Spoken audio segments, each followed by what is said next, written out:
नमस्कार, स्वागत है आप सभी का स्पोर्ट्स यारी में। और टीम इंडिया का टेस्ट सीरीज तो खत्म हो चुके हैं, लेकिन इंडिया का असली टेस्ट अब शुरू होगा, क्योंकि ओडीआई सीरीज का आगाज होने वाला है। टीम इंडिया को वेस्ट इंडीज के साथ 3 मैचों की ओडीआई सीरीज खेलनी है।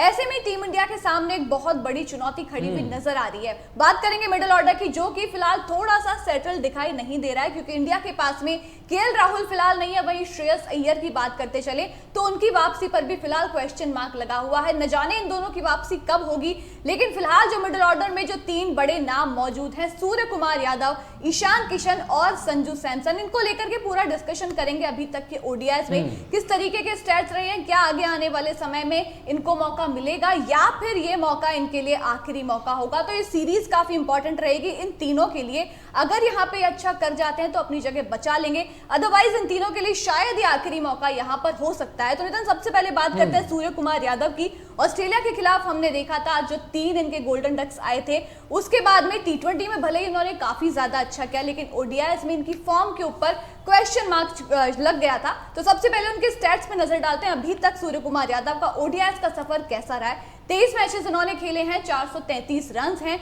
हाईएस्ट 64 का है, 2 इन्होंने 50s भी लगाई हैं। एवरेज लेकिन यहाँ पर 24 का है। आप एक तरीके से कहेंगे सूर्य कुमार यादव ने जो टी20 में स्टैंडर्ड सेट किया है, उसके हिसाब से इनके ओडीआई स्टैट्स नजर नहीं आ रहे। नहीं, बिल्कुल बिलो एवरेज स्टैट्स हैं सूर्य कुमार यादव के, जो उन्होंने टी20 आईज में किया है इंडिया के लिए, या फिर आईपीएल में जो उन्होंने परफॉर्मेंस दिए। लेकिन सबसे बड़ी बात यह है कि सूर्य को ना, ये जो उनकी लास्ट जो 3 इनिंग्स थी जो उन्होंने ऑस्ट्रेलिया के अगेंस्ट खेला था, जहां पर 3 गोल्डन डक्स जो है वो सूर्य ने बनाए थे, वहां पर उन 3 इनिंग्स की वजह से सूर्य को काफी जज किया गया। उसके बाद हमने देखा कि जब वो 3 गोल्डन डक आए, जब टी20s भी खेले तो शुरुआत में आईपीएल में रन नहीं थे। हाँ। लेकिन बाद में जब एक बार सूर्य का फर्मा सेट हुआ, जब एक बार उन्होंने रन बनाना शुरू किया, तो हमने देखा आईपीएल में मुंबई इंडियंस की जो सक्सेस थी वो सूर्य के रन्स पर ही आई थी, जब सूर्य ने रन बनाना शुरू कर दिया था। तो एक बार जब सूर्य को अगर मौका आगे मिलता है ओडीआईज में, और देखो इन 3 ओडीआईज के बाद सूर्य खेले नहीं है ओडीआई फॉर्मेट, अब सूर्य जो है वो ओडीआई खेलेंगे यहाँ पर वेस्ट इंडीज दौरे पर। अब देखो नंबर 4 पर, क्योंकि अय्यर नहीं है यहाँ पर, और अय्यर जब फिट हो जाएंगे, क्योंकि जो रिपोर्ट्स हैं वो कहती हैं एशिया कप से पहले जो है वापसी हो जाएगी एशिया कप में श्रेयस अय्यर की। तो अब जैसे वहां पर वापसी जब कभी होगी श्रेयस अय्यर की, उससे पहले सूर्य के पास ये मौका जरूर है वर्ल्ड कप से पहले, क्योंकि ये जो सीरीज है एक तो डिसाइड कर देगी, और आपके पास वर्ल्ड कप खेलने से पहले कितनी सीरीज बची हुई है। वर्ल्ड कप से पहले आप अपना एशिया कप भी खेलोगे, और एशिया कप में जो टीम होगी मोटा मोटी तौर पर वही टीम आपकी वर्ल्ड कप भी खेलेगी। आप उसी टीम को मान के चलें कि वो वर्ल्ड कप खेलेगी। तो एशिया कप तक आपको प्रूव करना है, और तब शायद जैसे ही श्रेयस अय्यर फिट होकर टीम में आ जाते हैं तो डायरेक्टली उन्हें प्लेइंग 11 में जगह भी मिलेगी। लेकिन सूर्य के जो स्टैट्स हैं यहाँ पर, जो एवरेज है बहुत ज्यादा खराब है। लेकिन शायद ये जो 3 मैचेस गए उनके लास्ट, जो 3 गोल्डन डक्स आए, उसके बेसिस पे काफी ज्यादा सूर्य को यहाँ पर जो है वो जज किया गया है। अब जब ये 2-3 ओडीआई मैचेस है वेस्ट इंडीज के साथ, यहाँ पर सूर्य की कैसी परफॉर्मेंस रहेगी। अब व्हाट इफ यहाँ पर सूर्य ने स्कोर कर दिया, तो हम वो 3 भूल जाएंगे कि भाई गोल्डन डक्स भी आए। तो सूर्य को फिर एक मैच चाहिए। एक मैच में अगर सूर्य कुमार यादव के वो रन्स आ गए, एक मैच में अगर उनका सेट हो गया, वो फॉर्म में आ गए, उन्हें पता लग गया, तो वो फिर आप देखते हो कि वो फिर रुकते नहीं है। हाँ। हमने आईपीएल में भी देखा था, जैसे ही एक बार सूर्या ने रन बनाना शुरू कर दिया था, उसके बाद वो रुके ही नहीं, हर मैच में उन्होंने रन्स किए। तो यहाँ पर एक बार अगर वेस्ट इंडीज के अगेंस्ट पहले ओडीआई में जैसे उन्हें प्लेइंग 11 में जगह मिलती है, खेलते हैं, अगर रन आ गए, फिर आप देखोगे कि रुकेंगे नहीं सूर्य कुमार यादव। तो इसीलिए सूर्य इंपॉर्टेंट भी हो जाते हैं, और एक एक्स फैक्टर वाली बात भी है सूर्य कुमार यादव के साथ, क्योंकि जब आप नंबर 4 पर खेलते हो, या सूर्य देखो टी20s में नंबर 4 पर हमने देखा है, आपके जो टॉप ऑर्डर रहा है, फिर नंबर 3 पर जो रहे हैं, सूर्य जब आते हैं तो एक्स फैक्टर लेकर आते हैं, वो तेज गति से रन बनाना, जो आपको कहीं ना कहीं ओडीआई में भी मोमेंटम देके चले जाता है, वो जरूरी होता है। तो उसके लिहाज से भी देखें तो सूर्य इंपॉर्टेंट तो है, लेकिन जो हाल फिलहाल के जो आंकड़े हैं सही नहीं बैठते हैं। हाँ, काफी अच्छे नहीं लग रहे, इंप्रेसिव नहीं लग रहे हैं। और जो सूर्य कुमार यादव ने टी20s में किया है, उसके हिसाब से अपने आप को ओडीआईज में अभी तक साबित नहीं कर पाए। तो ये जो सीरीज होगी काफी ज्यादा हद तक यहाँ पर टेस्ट हो जाएंगे सूर्य कुमार यादव, और भविष्य में इस टीम में स्क्वाड में रहते हैं या नहीं रहते हैं यहाँ पर आपको काफी हद तक पता चल जाएगा। तो अगर यहाँ पर ये कहें कि उनके लिए एक तरीके से आखिरी मौका हो सकता है तो ये बिल्कुल भी गलत नहीं रहने वाला। वहीं यार बात करते चले केएल राहुल, वो भी टीम से बाहर चल रहे हैं, जैसे ही फिट होंगे डायरेक्टली उनकी भी एंट्री होगी, क्योंकि मिडिल ऑर्डर में या मिडिल ऑर्डर की बात करें तो केएल राहुल के स्टैट्स भी वहां पर काफी अच्छे रहे हैं। खराब फॉर्म से जूझे, उसके बाद जब 5वें नंबर पर आए तो उन्होंने काफी अच्छे से डिलीवर किया, टीम को जीत भी दिलाई। तो वो फिट होते ही टीम में आएंगे। अब ऐसे में कीपर बैटर की जिम्मेदारी उन्हें ही मिलेगी।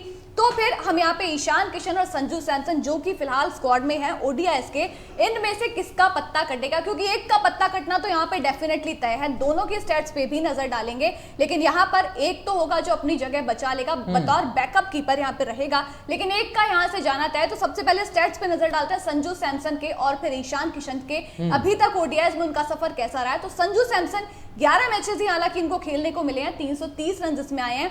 हाईएस्ट इनका 86 नॉट आउट का रहा है, 2 50s आई हैं और 66 का एवरेज। तो एवरेज संजू सैमसन का अच्छा है, काफी बार नॉट आउट भी रहे हैं। नहीं, ये तो स्टैट्स तो सजेस्ट करते हैं कि हाँ इनको मौका दिया जाए। ये एवरेज भी संजू का इसलिए क्योंकि जो आखिरी सीरीज इन्होंने खेली थी, आखिरी मैच जिन्होंने जो न्यूजीलैंड के अगेंस्ट खेला था साल 2022 में, आउट हो गए थे उस मैच में, तो 36 रन बनाए थे, लेकिन कुछ मैचेस में नॉट आउट रहे। वो जो साउथ अफ्रीका के साथ सीरीज थी जो 86 उनका हाईएस्ट उन्हीं के अगेंस्ट आया था, जीत नहीं दिला पाए थे।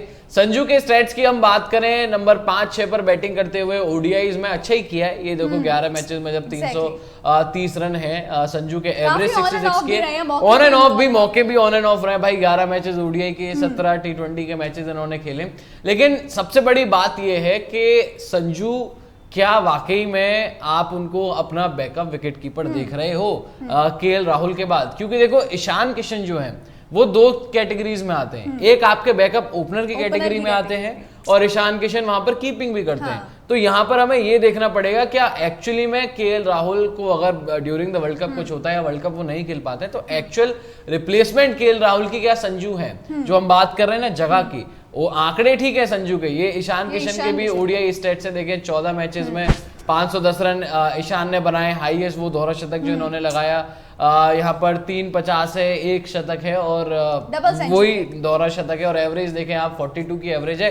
ईशान किशन के भी आंकड़े अच्छे हैं, आप देखें कंसिस्टेंसी किशन में नहीं दिखाई। क्योंकि आप देखो ना ईशान किशन का हमने ऑर्डर चेंज कर दिया, वो डबल 100 के बाद जब उन्होंने ओपन करते हुए 100 बनाया था वो कहाँ आ गए, नंबर 5 नंबर 4 पर बैटिंग करने आ गए ईशान किशन, नंबर 4-5 पर। तो वहां पर आंकड़े उनके ठीक नहीं रहे। आखिरी ओडीआई भी जो उन्होंने अपना खेला वहां पर भी महज 3 रन बना पाए थे ईशान किशन। लेकिन अगर हम संजू की बात करें तो पहले तो ये कंफर्म हो जाए कि वो वाकई में केएल राहुल के बैकअप हैं, रिप्लेसमेंट है, क्योंकि आप एक्चुअल 15 बनाओगे, जो आपका स्क्वाड चुना जाएगा, उसके बाद आप रिजर्व चुनोगे। तो एक्चुअल 15 में तो शायद ही मुझे संजू की जगह बनती हुई दिख रही है। रिजर्व्स में आप डेफिनेटली देख सकते हैं, क्योंकि आप देखोगे कि अब यार एक टीम में आप 3 से 4 विकेट कीपर तो नहीं लेके जाओगे 15 के स्क्वाड में।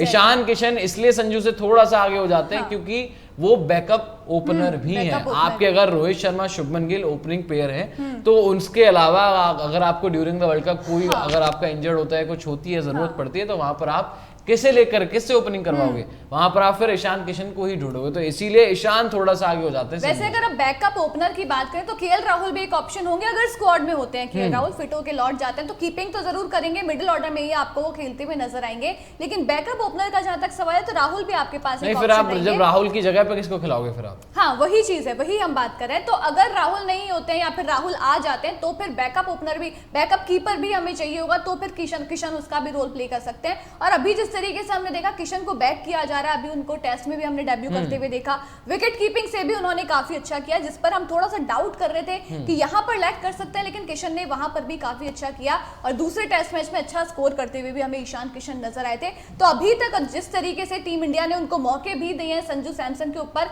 प्रेफरेंस मिलती हुई उनको साफ तौर पे नजर आ रही है अभी तक को कि अगर स्क्वाड तैयार होना है अभी तो आप संजू सैमसन और किशन में से किसी को चूज करना होगा तो शायद किशन के पास ही जाया जाएगा, जिस तरीके से अप्रोच भी मैनेजमेंट के और कैप्टन की हमें दिखाई दे। नहीं, ऑब्वियसली किशन के साथ देखो 2 रोल हो जाते हैं, कंप्लीट हो जाते हैं आपके। आप देखो वो विकेट कीपिंग भी आप क्लियर करके दे सकते हैं। अगर केएल राहुल किसी मैच में नहीं खेल रहे हैं तो आप ईशान किशन को आराम से खिला सकते हो।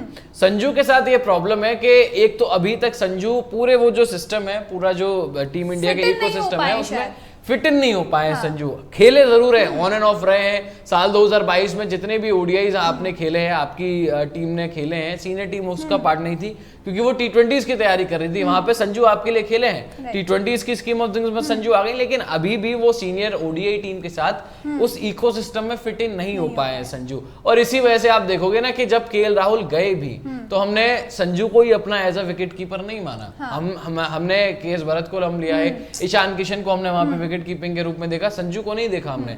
तो संजू इसलिए कहीं ना कहीं पीछे हो जाते हैं। एक तो ईशान किशन दोनों चीजें दे रहे हैं, आपके बैकअप ओपनर का भी रोल वो पूरा कर रहे हैं। दूसरा, ईशान को हमने नंबर 4-5 पर भी खिलाया है।